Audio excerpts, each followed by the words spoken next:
In the 204th Block Talks, we speak with Kyle Tut, founder and CEO of Piñata, who shares how curiosity has driven his career into crypto. I'm your host, Mauricio Magaldi, and this is Block Drops, your weekly digest on blockchain for business. These news are not a form of endorsement, sponsorship, or encouragement for consumption, and are meant for educational purposes only. All right, everybody, I'm here with Kyle Tut, who's going to tell us who he is and what he does with blockchain. Kyle, welcome to Block Talks. Yeah, I'm happy to be here. Yeah, so I'm Kyle Tut, co-founder and CEO of Piñata. Piñata is crypto file storage. So we manage files related to blockchain and crypto. That could mean anything from metadata associated with tokens like the ERC20 tokens, all the way to images, videos, files related to NFTs. So any amount of file storage that needs to take place in the ecosystem, we've probably had a hand in it one way or another.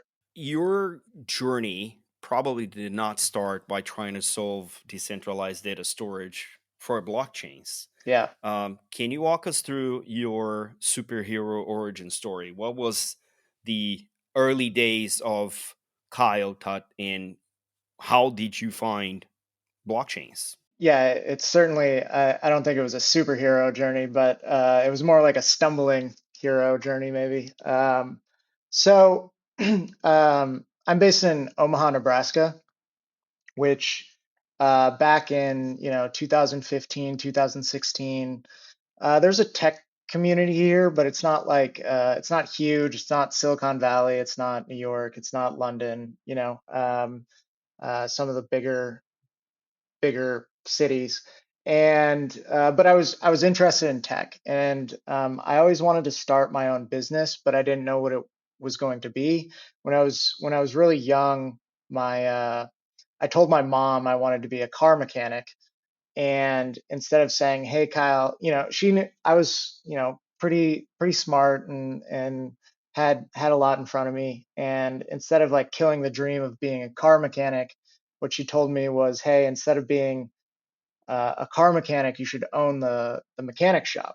So she didn't say, "Hey, you should be an astronaut, you should be a doctor or a lawyer or something like that." She said, "You should own the mechanic shop." And so that kind of always stuck with me, and I've always been driven towards trying to create ultimately a company. And so went to school with that in mind, and I worked at a startup and all of those things. And in 2015, I was working at a startup, and the office we were in, one of my friends in the office was talking about Mt. Gox and how he lost all of his Bitcoin in 2015 or 14, whenever that was, from Mt. Gox. And I was like, what is Bitcoin? So I I jumped in, started learning about it, bought some Bitcoin on Coinbase back in the day, and then was just like very interested in the technology and following Bitcoin. And I was deep on some subreddit somewhere, and eventually uh, people were talking about smart contracts on Ethereum, and it hadn't launched yet. And got into Ethereum, and I just really liked smart contracts and what that enabled. And ultimately tried applying for some jobs in crypto, but like this kid from Nebraska, I was like, I would have been like 20, 25, 26 at the time. I was working for a startup, but it had nothing to do with crypto. I wasn't going to get a job in crypto, right? So I was like, all right. In 2017, I decided to quit my job, and I was just going to jump in full time, and I was going to figure it out, right? I didn't know what that meant. I didn't know where it was going to lead. I just knew I was going to quit my job because I always knew, like, I didn't want to be a trader. I wanted to own my own company, but I also didn't want to like, hey, I'll do it on the side, right? I wanted to jump in and be like, I'm all in, I'm good to go. So when I quit in 2017, obviously being in Omaha again, not a ton of stuff going on. So I jumped on a plane, and I was flying to these hackathons all over all over the United States and ultimately the world in competing in hackathons. I'm non-technical, so I didn't, basically I was doing like PowerPoints and those types of things. But what I saw was, or I learned was a bunch of technical stuff related to blockchain and crypto in the early days. And this is like even pre the ICO boom in middle of 2017, late 2017 into 2018. And so I was able to just see a bunch of things and going to these hackathons. It was great, but at the end of the day, being based in Omaha and wanting to start a company in crypto, I needed a co-founder. And so I started a blockchain meetup group in town. It was like, hey, uh, let's start this and hopefully I meet my co-founder. And one of the first people to reach out to me was my co-founder and CTO, Matt. And when he reached out to me, I was like, let's go to these hackathons together and we'll try to like start a company together. First, we started a consulting company in blockchain. We were doing smart contract consulting and stuff like that, and going to these hackathons. And through that experience, we ran into this problem of file storage related to blockchain and crypto. And it was very difficult to figure out how to store files related to decentralized applications. And everybody at the time was using this protocol called IPFS, or the Interplanetary File System, but it wasn't very fast, it wasn't very stable. And so Matt and I had the idea of, hey, let's just make IPFS as fast and stable as possible. And then we launched, ultimately ended up launching the company in 2018 based on that idea. That is quite the journey, I want to say. Yeah, hey, you got to travel long distances if you're coming from Omaha, you know? Oh, I hear you. I'm Brazilian, so I have a sense of that. I do want to double click on finding a founder, a co-founder, because um, I'm also a considered a non-technical product person. Um, uh, the last time I actually owned a piece of software is when I coded COBOL 20 plus years ago. Hey, that I heard that's still in demand. I know the weird offers I get, you have no idea. But this is not about me. This is about you today. So you went the long route to. Usually, there's a lot of serendipity in finding a founder, and I come to believe that serendipity always needs a nudge, right? You have to create the conditions for that kind of spark to happen. Um, can you walk me through, because I'm so obsessed with the process of that, so can you walk me through the process of that? What was the, how to define what a co-founder or a technical co-founder, what it needs to be like, what are the traits that you deem, and Matt, this is not just to grill you while you listening to this, but it's a genuine interest in what were the things you found that maybe disincentivize you to take on another co-founder, whereas you've been with Piñata for quite a number of years now, with your co-founders still and both of you still at the helm. This is, it's not unheard of, but it's also unusual in crypto, especially these days. So yeah, let us dive a little bit into that particular process. What happened in your mind? Yes. So the first thing I did was out of college. The first job I took was at a tech startup. And so I knew then that I was probably going to get into tech. And it felt, so that would have been, I'm a senior in college in 2014 or whenever. So tech startups are a thing. And here we called it the Silicon Prairie and all of that.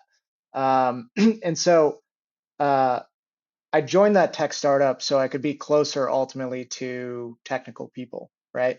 I wanted to learn from my founder and the CEO of the company at the time of like how to raise money and do the business side of things too.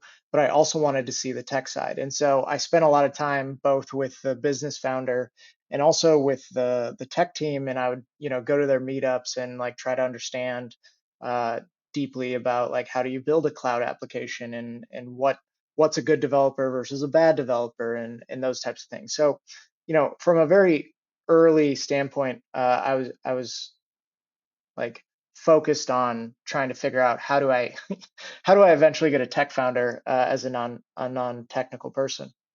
And then, through that process, what I learned was you don't find technical co-founders at business meetups, right? You find them at technical meetups, and so that's kind of what like went into my thought process of like, all right, I'm going to start this blockchain meetup group in town because if I want to meet technical blockchain people.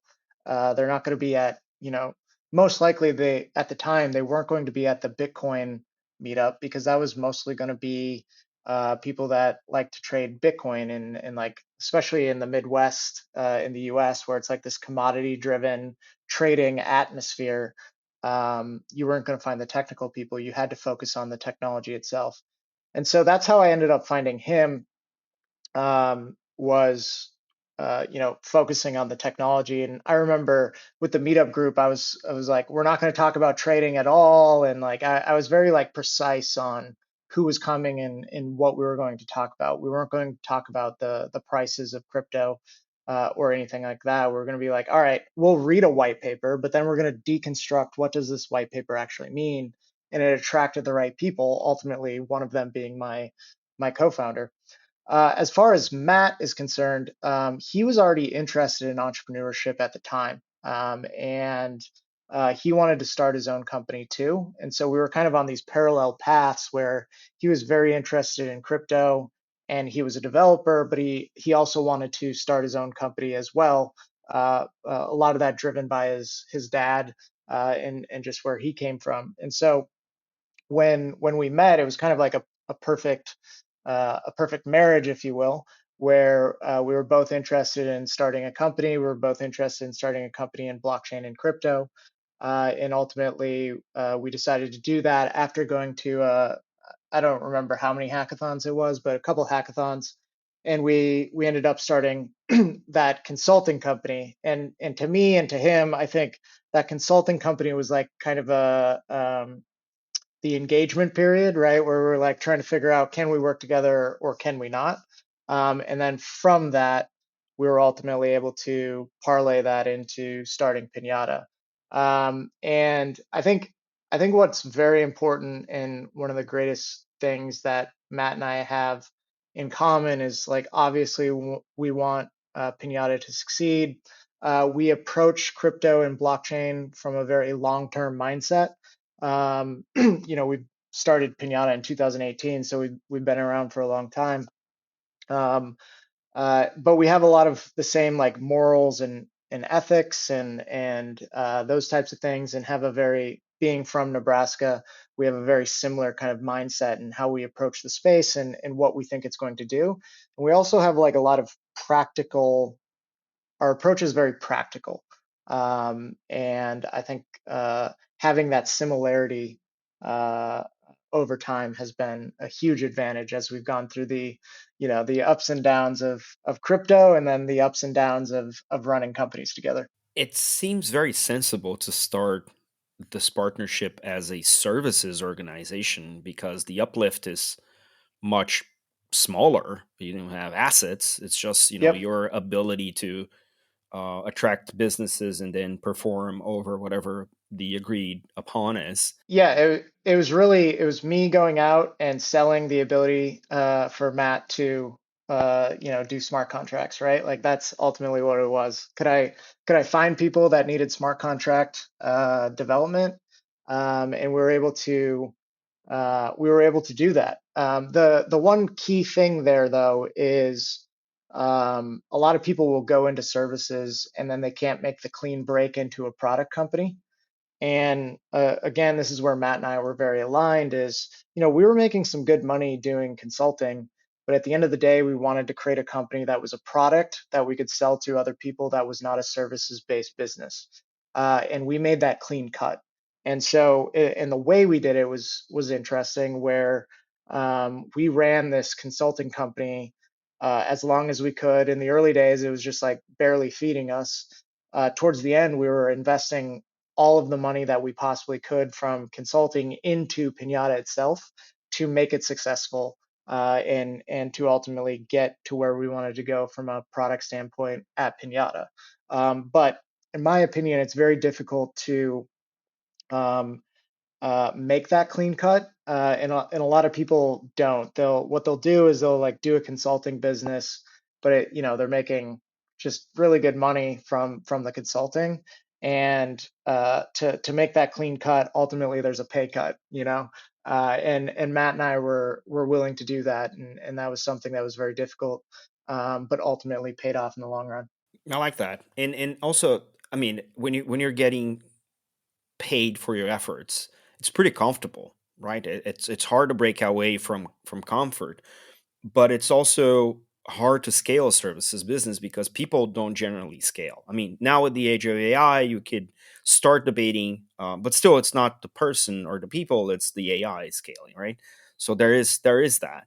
Um, Now, I do want to double click on how you selected the problem to be solved, because usually when you're a founder of a product business, you're very annoyed by that problem. You're like, no one is solving for this. I have to. This is so annoying that I'm going to take a pay cut and I'm going to fix the world around this problem. So I bet that this was the not was it wasn't the only problem you were annoyed by as you built smart contracts in the early days. So what was the field of problems you were assessing at the time before you decided to focus on storage, and how did you ultimately make the choice? What was the process in making that choice particularly? Yeah, so ultimately, Matt was super annoyed by file storage, right? And dealing with running these IPFS nodes related to storing files. There was like basically two options at the time in 2017, 2018. You either used Infura in their IPFS offering, which not to get technical, but I distinctly remember Matt being like they required you to use curl at the time, and he hated he was a JavaScript at the time, like a mid-level engineer, and just really hated it.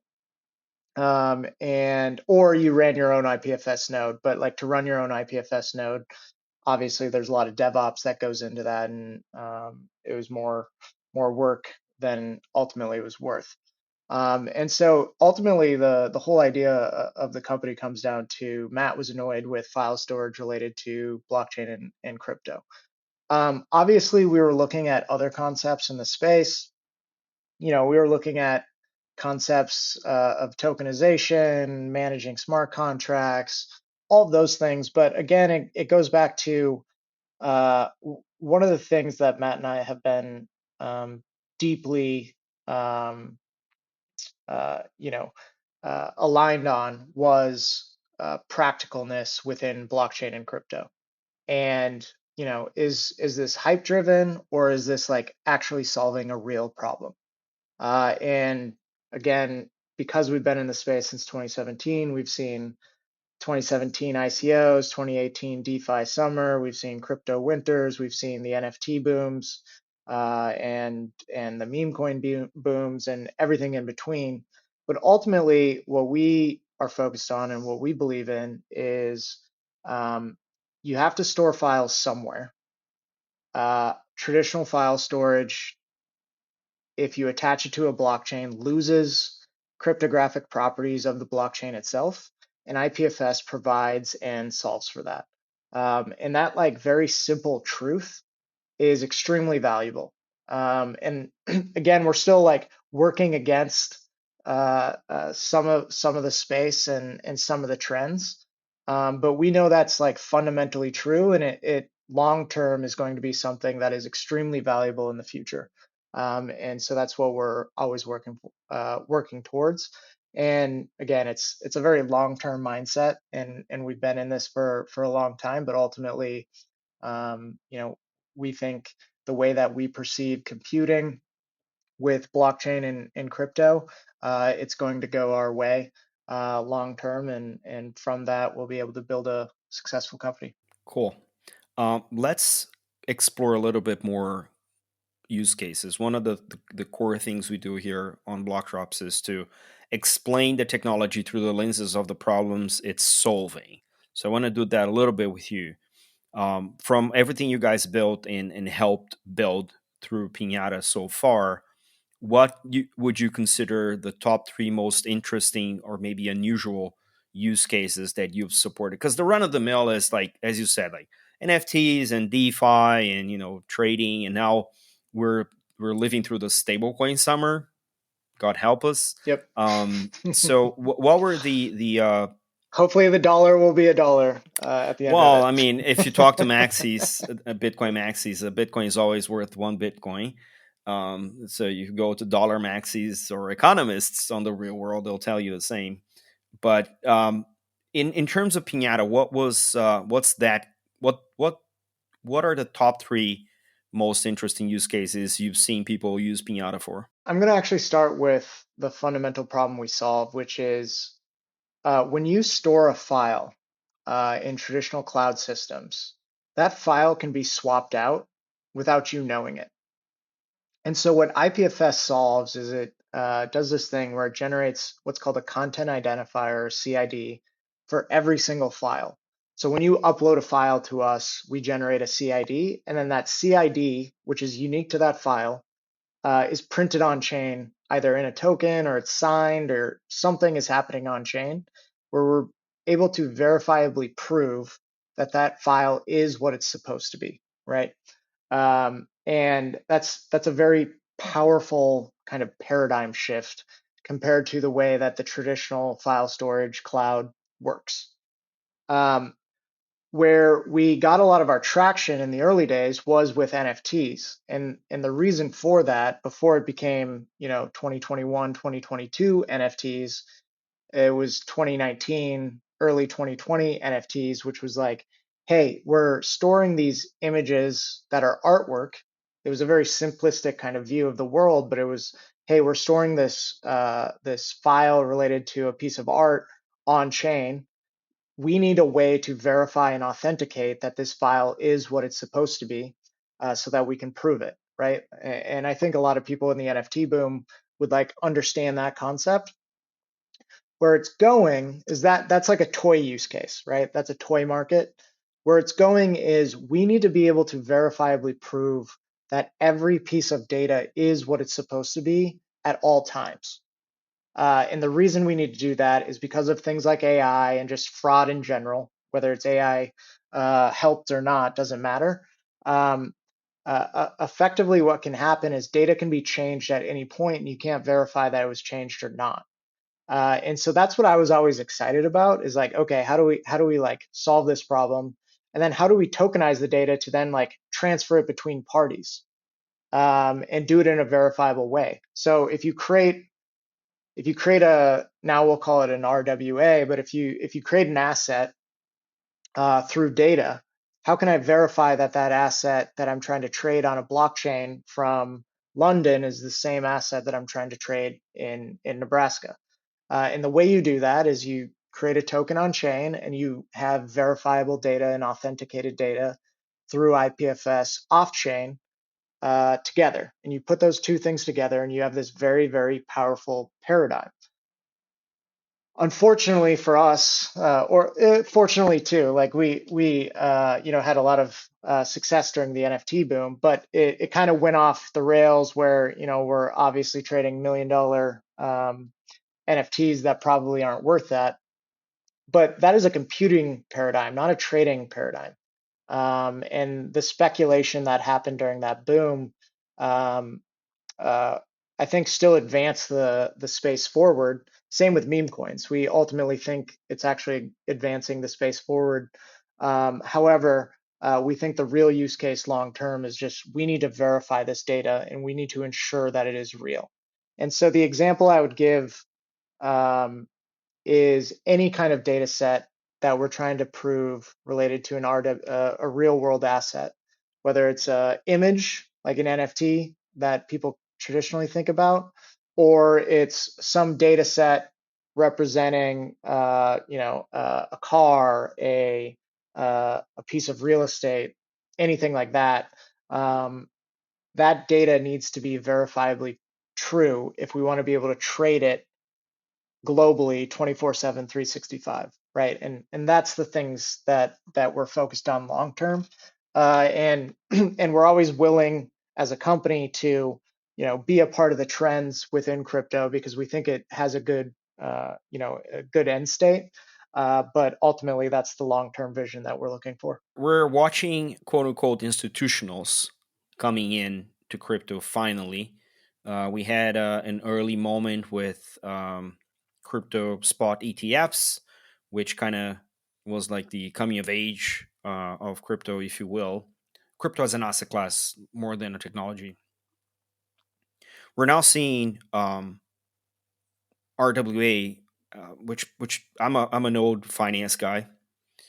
Um, Assets are real world assets. So regardless of how we call it in crypto, they're still assets. They're coming on chain in a variety of ways. We had, I think, the most prominent RWA being tokenized is U.S. Treasuries that make up the bulk of stablecoin in the world right now.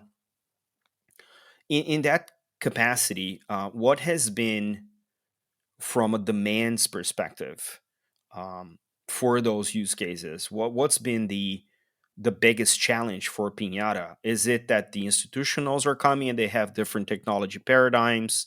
They, by and large, don't understand decentralization.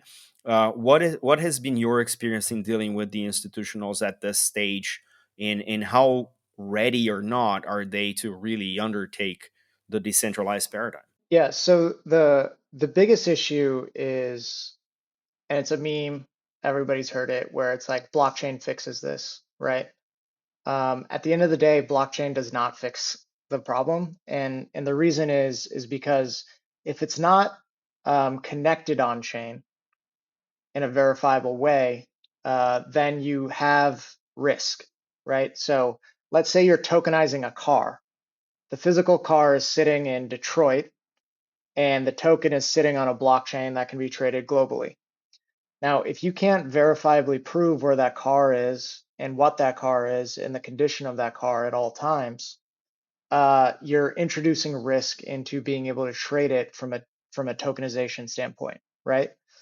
And a lot of people might recognize this problem from like oracles. They'll think of like Chainlink or just the Oracle problem, but we're actually like even in front of that, right? So oracles try to prove things through like many different data sources. What we're trying to say is, okay, we have the verifiable data, the files themselves that represent that car. So the files coming off of the computers on the car, the files coming after video proof that the car is sitting in a parking lot, the files coming after, wherever the files are coming from, we can verify that those files are true, and then we can get them on chain. Now, the problem is with institutions is a lot of them think, okay, if it's on blockchain, then it's verifiable and it's secure. But that's not true, right? You have to get that data on chain. And so really the problem is, how can we verify and authenticate data that is not native to the blockchain itself? And that is the problem that we solve, and we solve it from data creation all the way down on the device to getting it on chain and then ultimately trading it, right?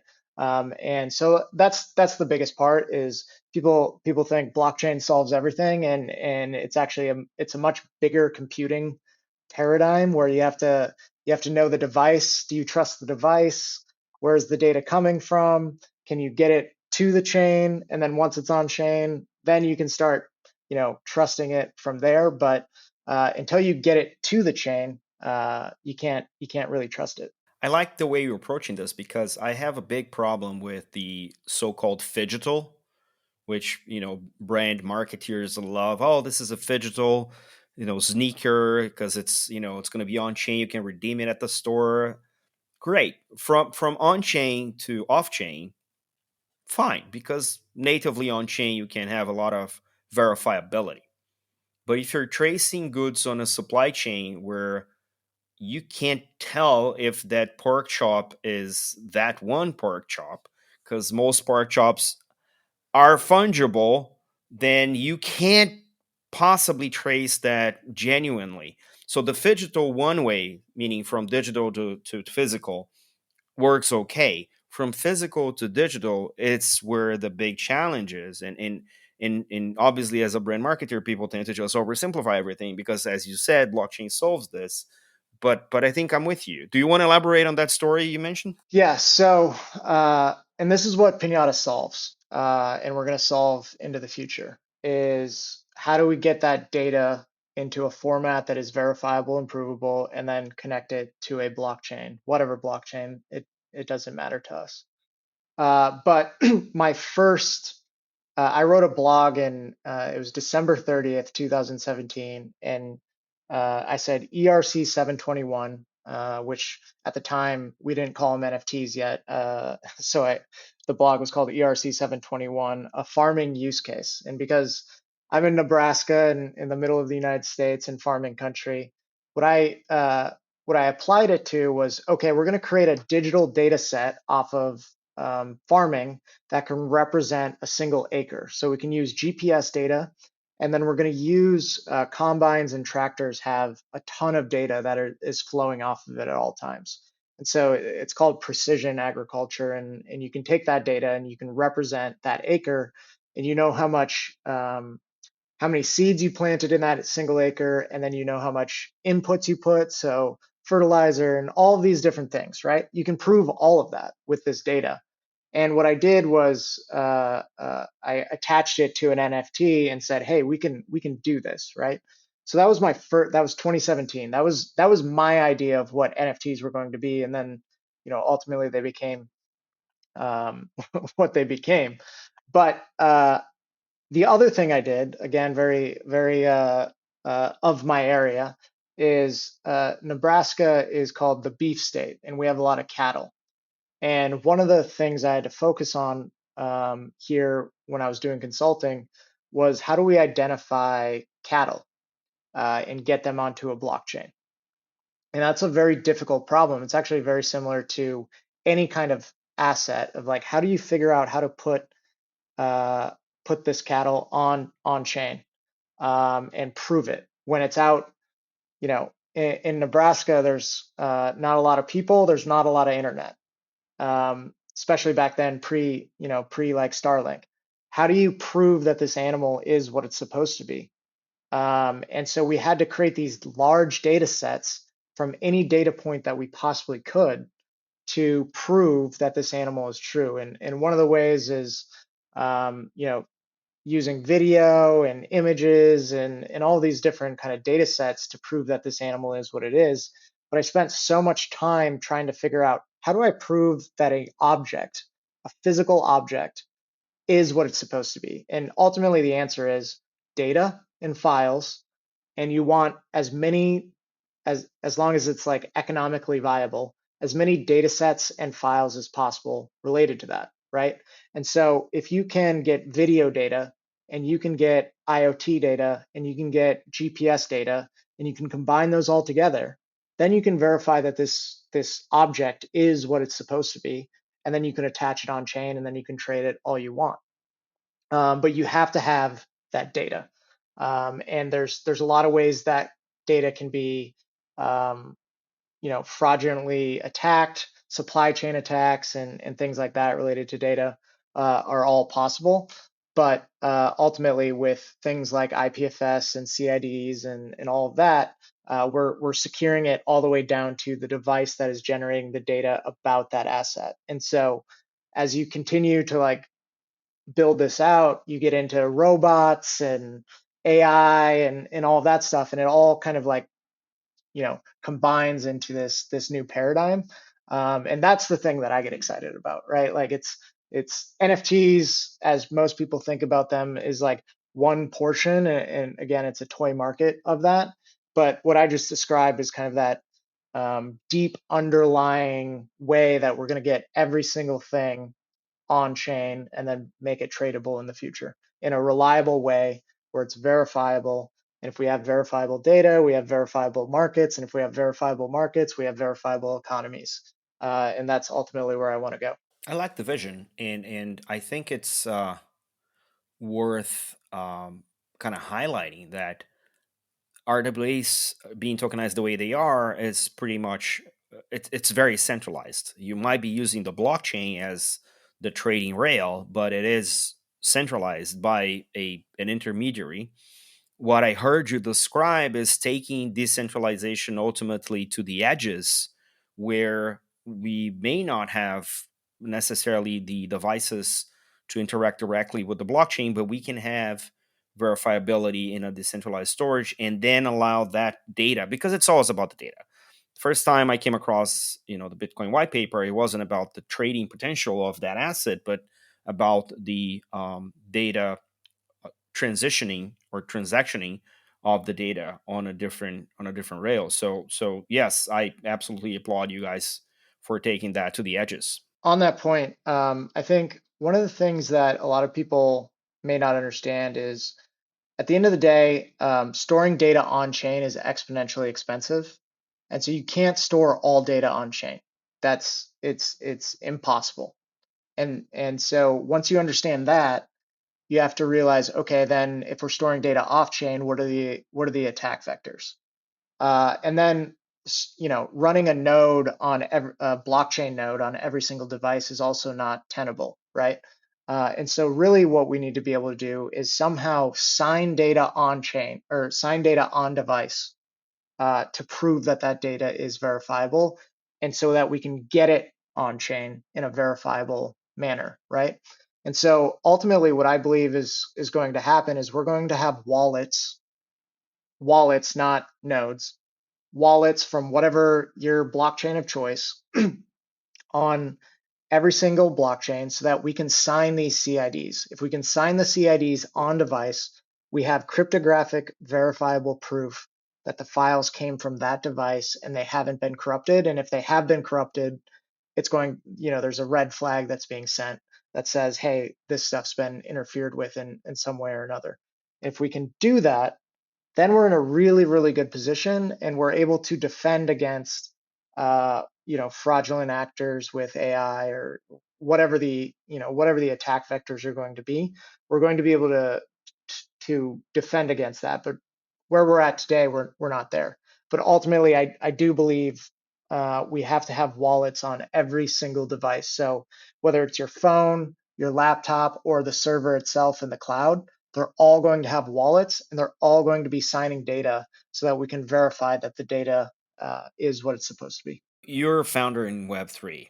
Web3 doesn't stop 24/7, 365, what have you. How do you keep yourself healthy, both mentally and physically, to not burn out by the sheer FOMO this industry imposes on you? So being in Omaha, Nebraska, I think is an advantage for me in that sense. And my office, the Piñata headquarters, is in the same building as Warren Buffett. And one of the things that Warren talks about all the time is, effectively don't chase. I'm paraphrasing like decades of advice, but it's like don't chase trends, right? Try to figure out what the real value is. And one of the things in my laptop right now that we're doing this podcast from is sitting on Berkshire Hathaway letters to shareholders from 1965 to 2014, and I think it's in something like 2001 or 2002. He has this statement where he says to his shareholders, he says, uh, "I would have made you guys more money if I had just gone to the office and then decided to go to a movie every single day." And um, what I think a lot of people do in crypto is they get a lot of pressure, they get a lot of FOMO, and they want to be active, and they think that activity is going to lead to profits or whatever it is that they're looking for. And there's actually, and this isn't like that different than the whole like hodl or hold mentality, but it's related to a business itself, right? And it's like you can make too many actions. And if you make too many actions, you take yourself out of making the right action at the right time. And that's really what we're looking for, right? Um, I've been in this space since 2017, and a lot of the talking points and trends are the same stuff that I saw. I read a lot of the same stuff in 2016, 17, 18, and it's kind of recycled and it's repackaged in one way or another. And you just have to realize, like, how real is it, or how not real is it, right? And that's all you're looking for. And so you have to sit and think, find a quiet room, you know, and don't listen to the noise. And I think that's actually the hardest thing, for a lot of people, is they get wrapped up in, oh, I could have done this or I could have done that, and I would have made so much money if I did that. And again, kind of wrapping this all the way back to why my co-founder Matt and I are so good together, is we only think from a long-term perspective. And within that, there's definitely, we're a little short-term thinking, but from a broad perspective, it's think long-term, and if you do that, you'll be in a good position. How do you think long-term? Take a walk. Go take a walk. Get out.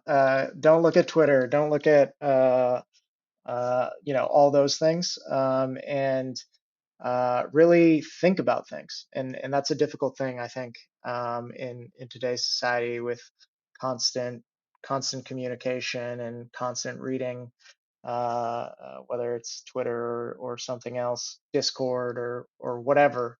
It's hard to get away, and so I spend a lot of time getting away.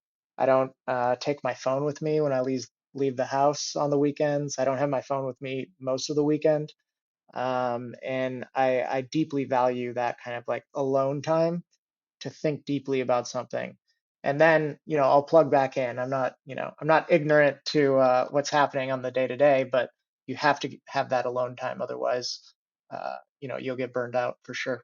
As an industry, just to continue on that kind of conversation, what do you think is the single most important thing, the one thing that we must solve right now to avoid spending another 20 years around and realizing we didn't build the industry that it could have been because we missed that one thing? What is it and why? That's a good question. I don't think I've thought about that one. So I think that ultimately the speculation in the industry is good in the sense that it funds a lot of important work. At the end of the day, crypto stands for cryptography, not cryptocurrency. Um, and we're using cryptography to do very interesting things with cryptocurrency. But what we're really doing is we're advancing cryptography, from a computing standpoint. We're not actually advancing financial use cases, though obviously, if you look at it, that's what you would think is happening. Um, and so, I always like to look to the past, and you look at any bubble in the past, especially within American bubbles, so like railroads or steel or whatever. um, there was a lot of excess and silliness, but building the rail system in the United States uh, really helped build America, right? And I think that was a very positive thing, where we have a massive industrial commercial rail system that can move goods from California to New York in a relatively short period of time. But to build that, we had to have a bunch of investment and a bunch of silliness that ultimately, like, was willing to be in the middle of Nebraska and build a railroad, right? And so that's what I think is happening right now. And I just think all we have to do is that has to be part of it. We just have to realize at the end of this is we're changing the way that computing is happening, and it's going to have um, uh, positive effects both in financial and ultimately on the web, and not to lose sight of that. So yes, we're having our fun, and we do interesting and silly things, whether it's ICOs or NFTs or meme coins or whatever. But it's ultimately leading to something bigger. Listen, we're about done and are about time, and I don't want to keep you holding. This was a great convo. I'm glad we had the time. If people want to keep tabs on what you're doing, what Piñata is doing, where you guys are headed, how can they, other than flying all the way to Omaha, Nebraska, how they can get in touch with you? Hey, if they come, they can call me. They can call me at any point. So I'm just Kyle Tut, KyleTut on any of the socials, and then it's Piñata.cloud and Piñata Cloud on any of the socials, and you can find us there. Kyle, thank you, my man. Hopefully, we will bump into each other in a hackathon somewhere. So it'll be fun to see. Amazing. Would love that.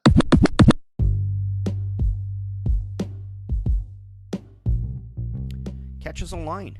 We're on Instagram at BlockDropsPodcast, on Twitter at BlockDropsPod or ZeroX Mauricio. We're on Lens at blockdrops.lens. We have a newsletter on LinkedIn. Write to us at blockdropspodcast@gmail.com, and you can listen to the BlockDrops podcast at Spotify, iColab, Faberbun Tech, and all of the other major streaming platforms. Yay! Shout out to Kyle for taking such an interesting approach in breaking into crypto. Don't forget to leave the ratings on your favorite player and check out the merch store at blockdropspodcast.xyz. This is all for today. Stay rare, stay weird. LFJ.